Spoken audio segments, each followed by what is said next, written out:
And we're back. Yes. Happy episode. I'm going to call this episode 3. This is our 3rd time. It's at the Revenge of the Sith. And that's why Reggie is here. Yes. What is that? He's the dark side. The Revenge of the what? Sith. No idea. I think, Reggie, does anybody have a Snickers? I've done had it. Y'all are lucky. Y'all are absolutely lucky. Yeah. I was Welcome getting back. hungry. And we're back.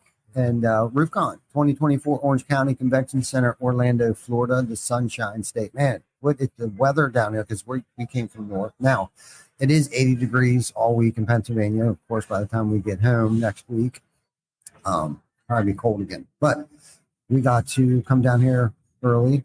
Vic and I, we brought the trailer and stuff down and got here early and have been able to not really enjoy the warm weather, but it's been nice when we have walked across the street from the hotel to the convention center. You call that nice?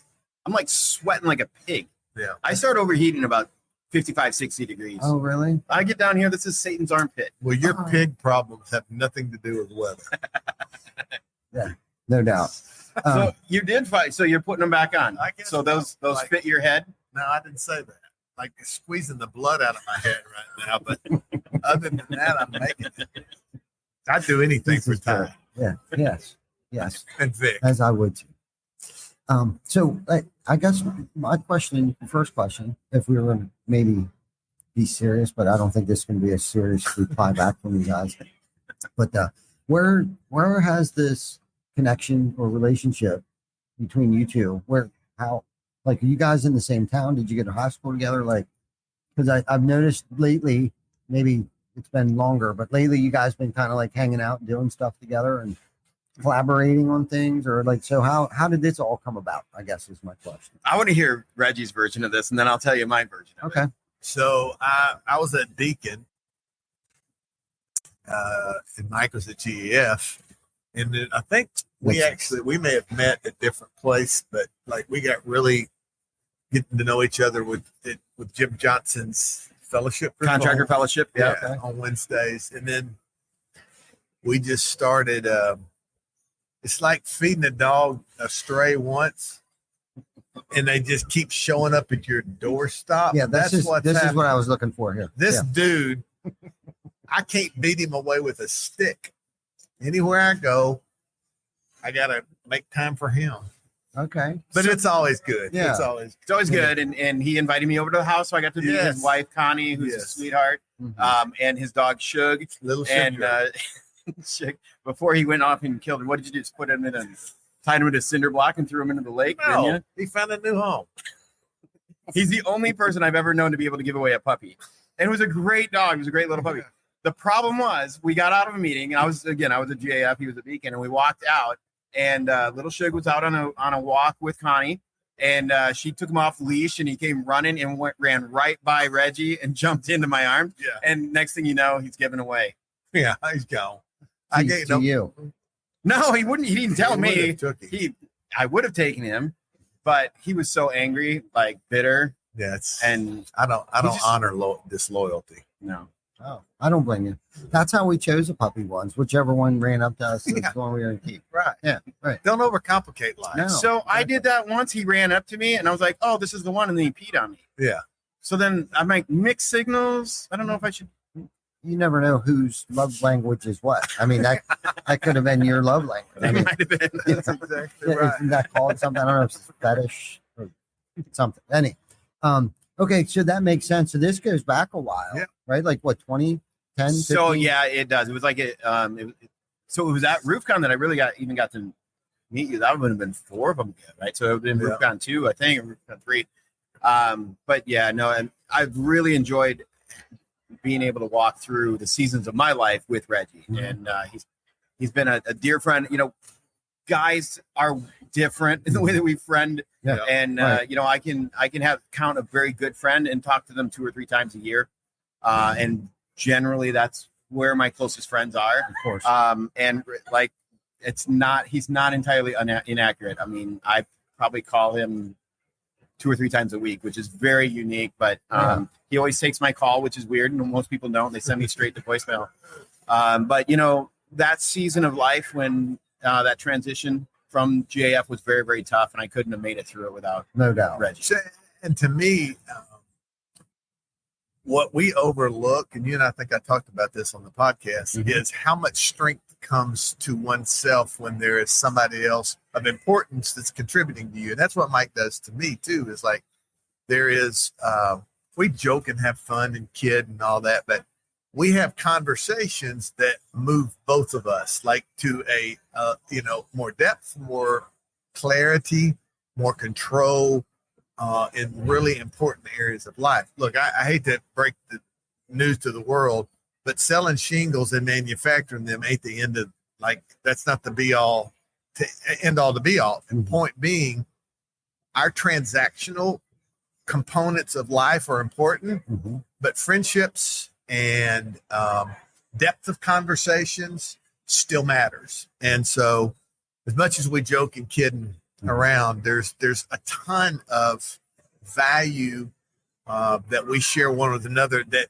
does one thing, and that's really, how do we move each other forward, not staying complacent. And that collaboration and of relationship has been really, really important to me over the last 5 years or so. Yeah, no, thank you for sharing that with me, because, like you said, we're men. Yeah. We don't usually talk about shit like this, right? No. But what's cool is the reciprocal relationship that you guys have developed or forged over the years. Sounds like a long time, or maybe not so long ago. But I think moving through life, right? And you said seasons, right? Yeah. We're in different seasons of our lives. Things happen, people come, people go, jobs come, all of that stuff happens. And I really think it's super important to have that person, right, that you can lean on. And it's not always a significant other. There's certain things you can share with them, but there's other things that you might have to, because I think for us, my Janet probably gets the shits of listening to me, like, just stop talking about it, get over it, right? Kind of thing like that. And that conversation is a little bit different. Not that she hasn't been my rock over the years, but to have a dude, that is going through this situation with me. And Vic's been like that for me for a long time. I don't even know how long time. And, to the point, like our friendship, like he came to work with me. Like he shut his business down. I was like, dude, I'm going to just want to hang out with you all day, every day. Yeah. Like, this is fucking awesome. And that's just kind of how our relationship has been. Like, anything, I can share anything with Vic, anything. And he's gotten me through some things, and there's some situations that should have bothered me, but didn't bother me, but bothered him. Like, that's my boy. That's good. You know what I mean? Not saying that he would go fight my battles for him, but he probably would. Yeah. You know what I mean? So, and interesting enough, when you make yourself open and vulnerable and give people a chance to be in your life and you and them, relationships like Eric pop up for me. Yeah. I cannot tell you how many times people have come up to me and gone like, how are y'all? You don't seem to share a lot of the same, but there's something that happened with Eric and I that clicked. And like, it had really nothing to do with diversity of backgrounds and how we see life, because we see life differently in some ways. But when I came to town, there was no doubt in my mind that I was going to see Eric and I was going to see Mike if I saw no one else. And so we had breakfast together this morning, and it was like we hadn't missed a beat. And I'm telling you, you are missing out an abundant side of life when you isolate yourself. And when you just can't be willing, man to man, in this case, to open up and to share. The gains that come from that cannot be done alone. And so I'm grateful for Mike. I'm grateful for Eric, and the impact they've had on my life. No doubt. And then you take that another step, because we appreciate these relationships that we're forging here. And then we're saying, okay, now I'm part of a larger organization and a business as well. How do I help our company start interacting, even if it's a collision and it's going to hurt? And then once you do it, then you heal, and there's that whole process. So Reggie worked with our team, and we really value and are very specific and proactive about building our culture, really understanding what that means and how it's done. And especially when we're in a situation where we're growing so fast and we're adding numbers to it, how do we make sure that we're growing in a healthy manner and we're having real conversations and we're really pushing each other to where it's not just a family, but we're a high performance family as well, because you can't just be a family. I mean, you have to have some real progression as well. And so Reggie's been such a huge impact already on RoofCon, even in our Dude, I just believe we're better together. Yeah. Why would we, and I'm old and I know that, but in my formative years growing up, if there was decisions to be made, the last thing I was even taught was to try to do that by yourself. Now you have to own it, but I always brought wisdom into my camp. I always brought people with experience into my camp. I wanted people who saw things differently into my camp because I wanted, when I finally made a decision, to have the right information to make what decision was best for me. Mm-hmm. And you can't do that by yourself. And I'm telling anybody that's listening to this today, get out of your silo. I mean, get out of your isolation and separateness and realize that collaboration can create things alone you can't. And so relationships like Mike and Eric and some other guys it's like they're important to me because it keeps me in a place of constantly thinking beyond myself. Mm-hmm. Ty, we're in a world where the Blessed Trinity has been redefined as me, myself, and I. Like we don't, we're only after what's good for us, and the gains it can create to us. And so this is kind of getting out of our comfort zones. Yeah. But it's meaningful. Yeah. So, Mike, when you were talking about bringing Reggie in and kind of getting the entire team rowing in that same cultural direction, the first thing that popped in my head was so what it's one thing to get the team in the personal development and opening up and sharing some stuff. And I really like what you're talking about. But what went through my mind was what impact has that had on your customers?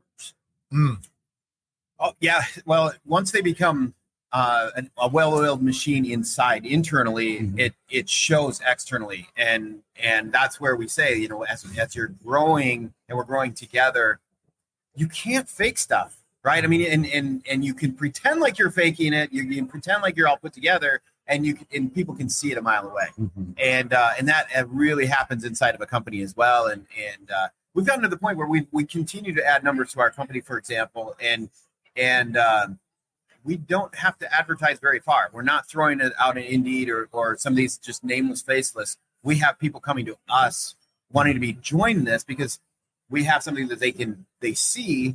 It's not something that we're like, you can't sell yourself in that manner.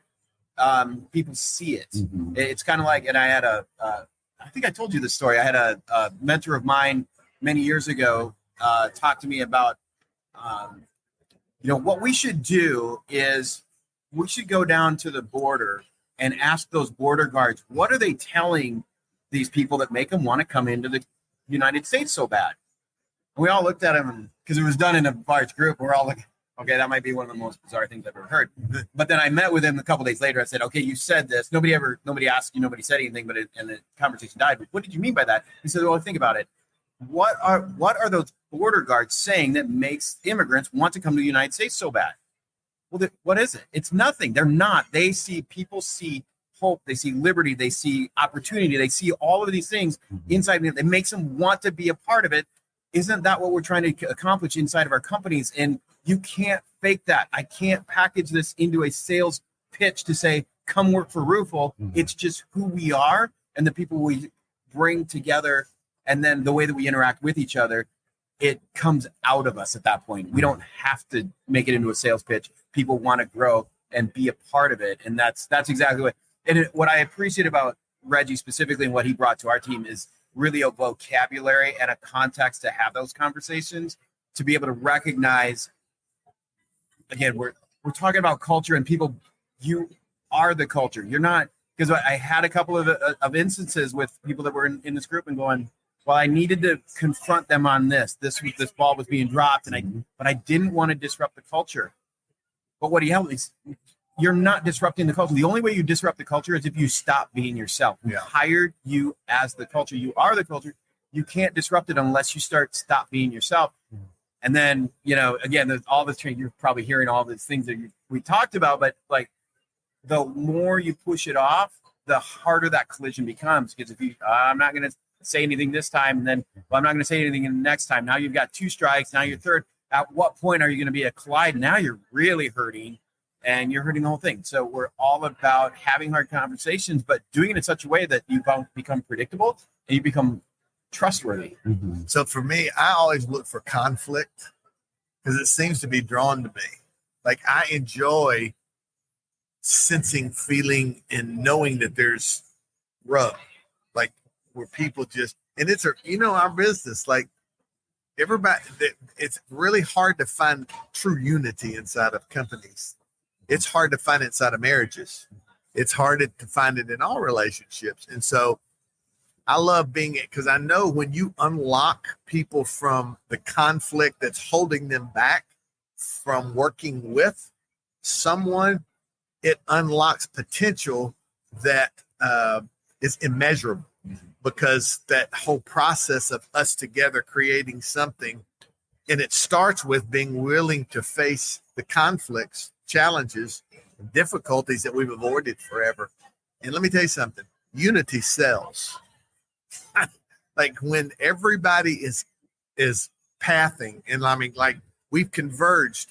I might be the sales guy, I might be the production guy, I might be the back office, I might be the owner, but there's this sense of unity that where we go like, this is common ground. And when we gain, we do it together. Dude, it revolutionizes places. I 100% agree. It's not a sales pitch. No. It's something that's you see. It's more so, I guess, shown.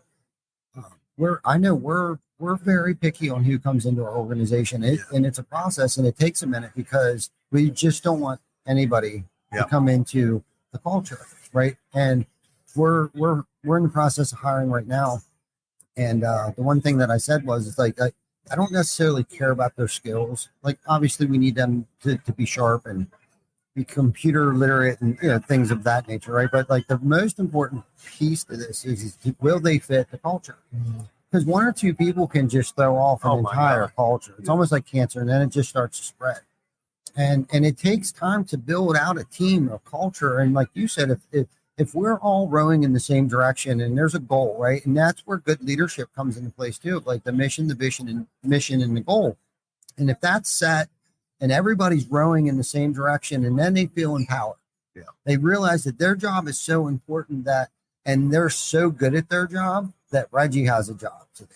You know what I mean? So if you can get that unison, like where everyone's working in unison for the greater of the good, for the greater of the company, no matter how uncomfortable it is, right? And not nitpick about like how many hours they worked, or they were late, they called, like all this stuff. Like that's not even a part of our culture. We don't even care.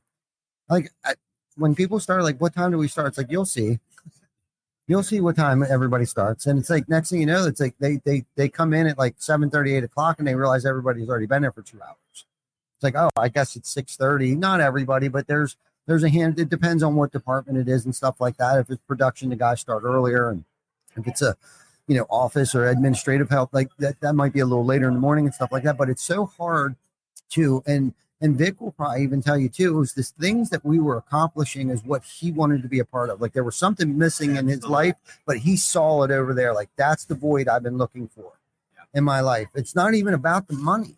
Yeah. It really isn't about the money. It's about them feeling a part of something and accomplishing. They belong. Yeah, something that has never been done before. That's it. Right. And that's what we're really trying to build out, like something, whether it's the podcast or we have a landscaping business, the rental, like everything that we're doing is monumental. And that's, even if it is or it isn't, we make it feel like this is monumental. Yeah.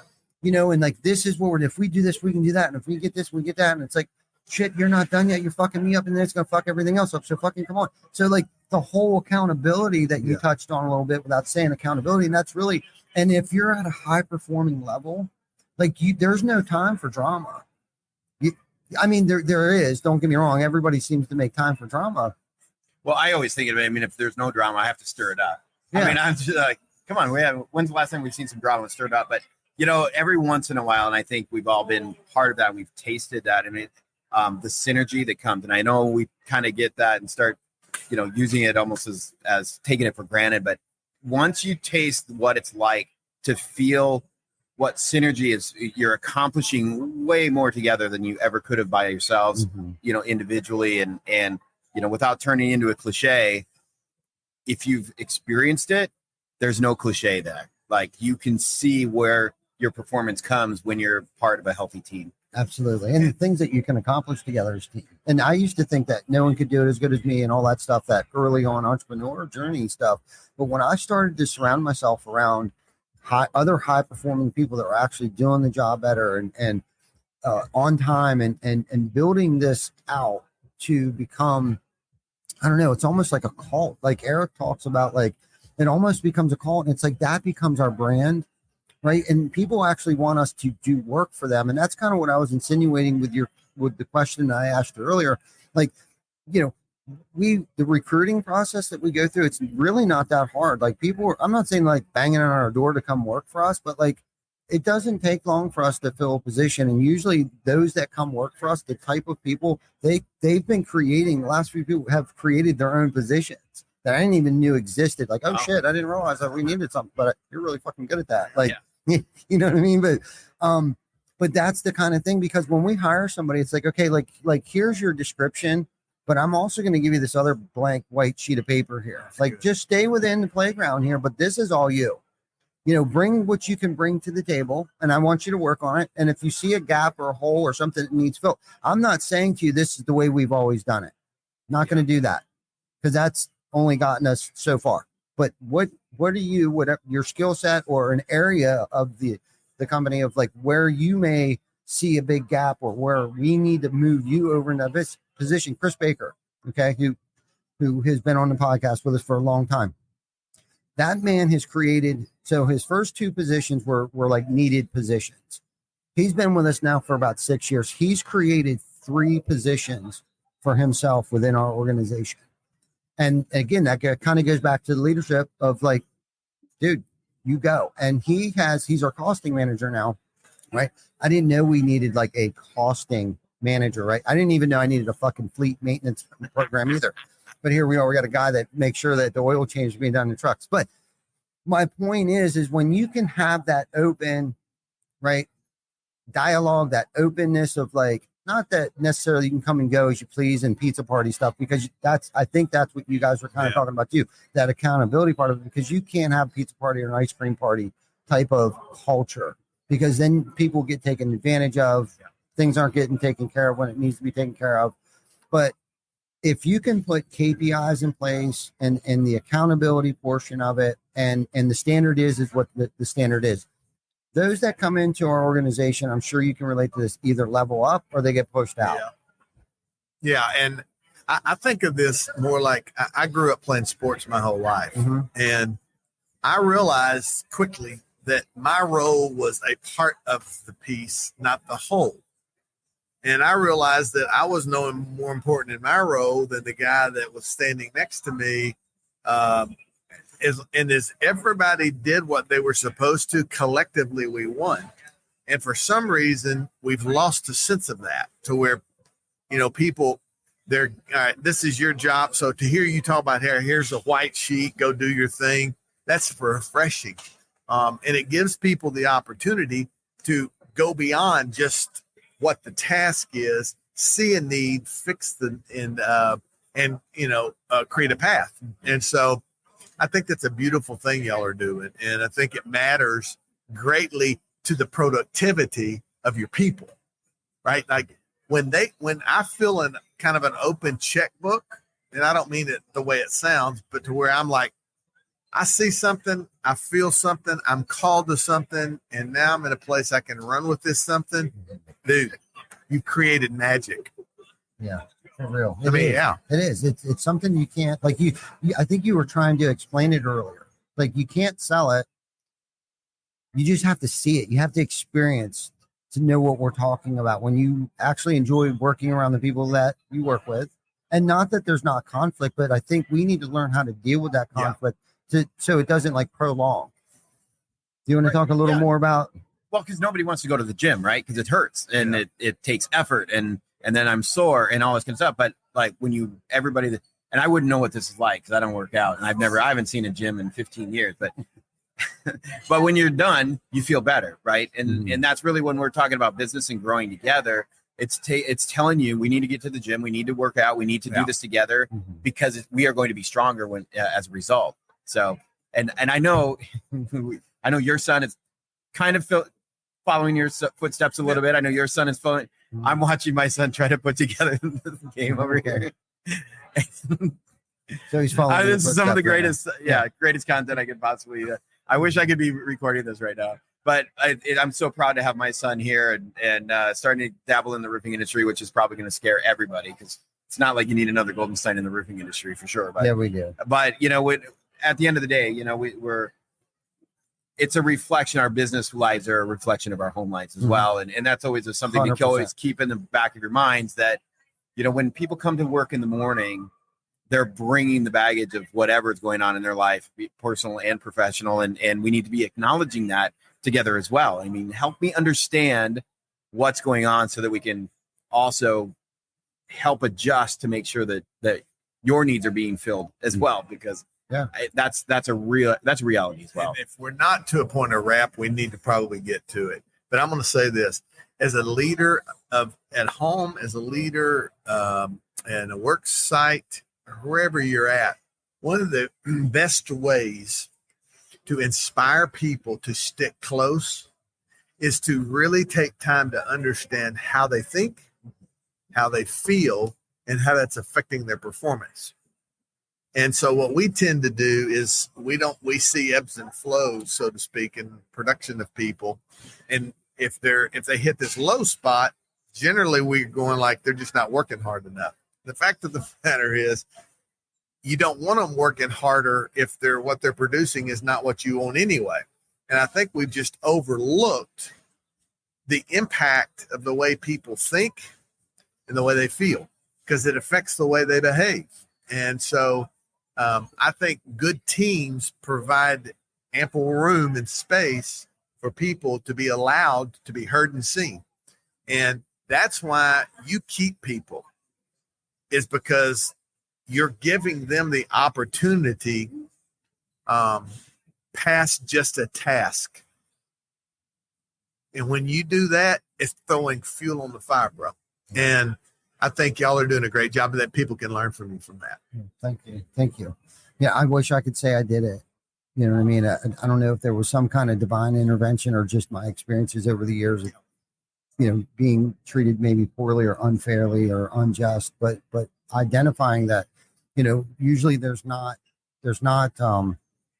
work related issues. It's usually a home related issue that they bring to work, and being able to identify that and understand that and create a culture of if somebody is struggling, because we spend more time with the people that we work with than we do with our families most of the time or some of the time.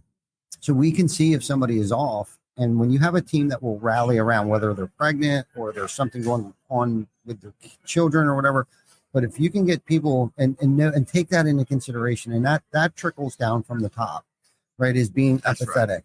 Being empathetic and sensitive to people's needs and wants and goals and ambitions, and creating I heard Vic say something. I'm going to bust him out. Heard him say something yesterday.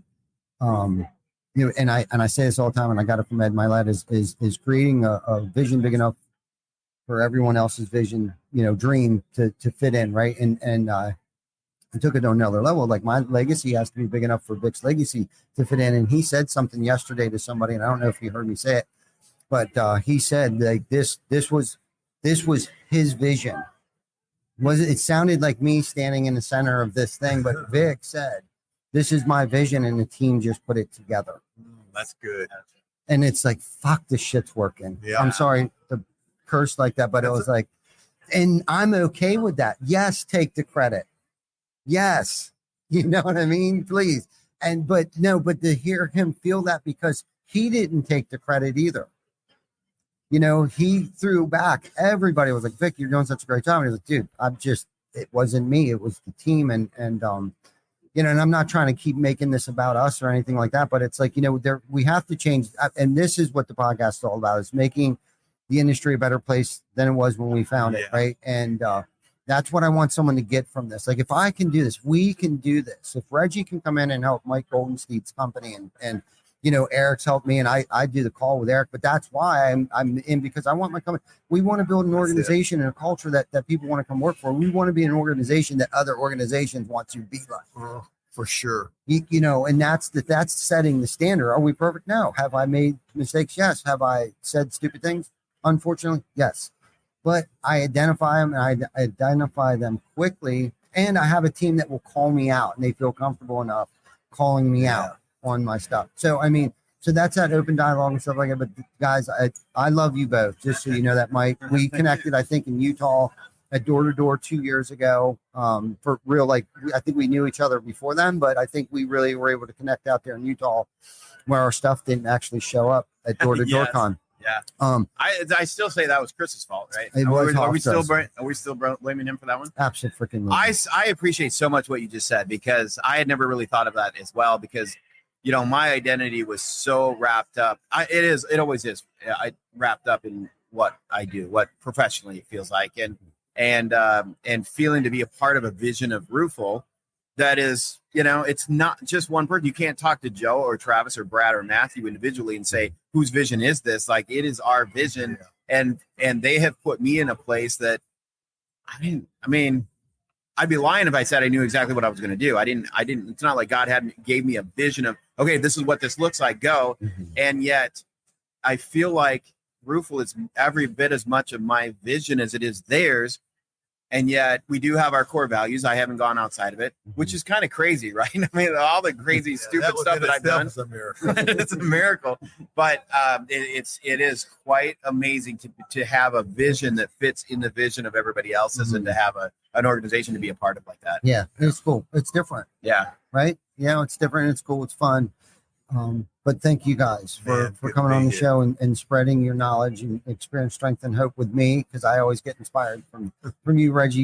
You're, I don't know, man, like a spiritual freaking giant, and I know you're not perfect. I'm not going to put you up on that pedestal, but I do need a favor though. Okay. I need your autograph. So part of the crazy antics of Roofle is we've gotten our list of. Now, I did not do that one. I would have to. So you have a Facebook a post that you did where you're going. And so our marketing manager thought that it needs to have a pacifier in your mouth. So put a little bow and a pacifier. But that's your guru card. I would love to have it autographed. I need it for my collection. That's your. Okay. Is that you telling me to shut the hell up or to keep me quiet? No, I'm just kidding. I love it. But I still haven't got the official invitation to GuruCon. So GuruCon is happening in the month of October. We haven't put a date on it because a year. It'll be in October. One year. Some year. It's at a Super 8 in Fargo. Because that's where most logical place to put GuruCon. The second place was going to be the world's largest truck stop in Wildcat, Iowa, which I thought it was going to be a really cool place. But then I researched it a little bit. It was a little bit out of my price range. How do you stay employed? I know, right? I'm sitting here listening to you going like, is Travis lost his goods? Like, I don't understand this. Joe peddled you off to Travis. Now it's time for Travis to peel you out of this. Are you hiring? No. I would absolutely come work for you. I would too. Could you imagine? I would absolutely be like, you guys would probably end up killing each other, I'm sure. But what another fantastic episode. You guys keep doing what you're doing and inspiring me, because I know you're inspiring a lot of other people in the culture that you're building over at Roofle. And Reggie, you've had an impact. Both of you have had an impact on the industry for a long time, and I appreciate that. And I know it hasn't been easy over the years. Well, thank you for the kind words. I'm always when I was on your podcast not long ago, I don't remember who I told, maybe my wife. I'm like, I've been on most everybody's podcast but Ty's. And then all of a sudden, bam, there it is. So it was a highlight for me. And being here with you is always, it's great to see you, pal. Yeah, you too, man. Thank you for everything you're doing, too. You too. Thank you, guys. Thank you. Appreciate it. Yep. All right. Stay tuned. I don't know when we're going live or who we're going to go live with, but we will be going live again today at some point in time. Stay tuned. Awesome.